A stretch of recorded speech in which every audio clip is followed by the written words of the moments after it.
Joy, alis ka na? Hindi, Gabriel. Bibili lang ako ng makakain namin.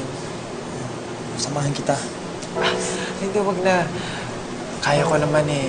At saka malapit lang naman yun. May mga pa naman ako, live and kicking pa nga. Okay lang. You always do this, ha?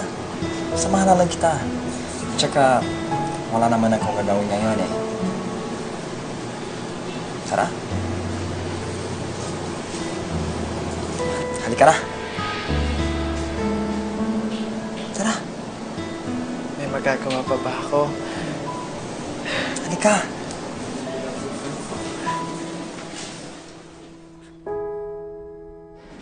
Gabriel, hindi ka ba hanapin sa headquarters? Salamat po, ate. Ito po yung bayad. Kasi baka sabihin nila na nawawalan ka ng oras dahil sa pagdalaw mo kay Mama. No, it's okay.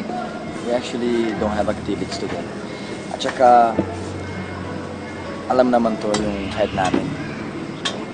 Si Jasmine, kayong dalawa, wala ba kayong lakad? Si Jasmine, I was actually expecting her to be there. Magbabantay siya sa mami mo. Pero, wala pa. At baka nasa bahay siya, bakit hindi mo siya puntahan sa bahay?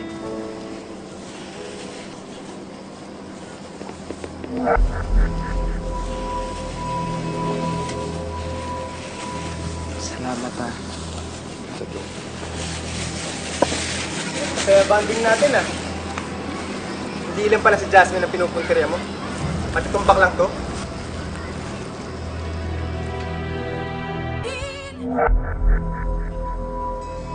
Just don't mind him, Gabriel. Tara, alis na tayo.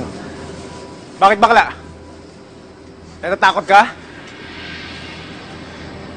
Lance, nakikiusap ako. Ayaw namin ng gulo.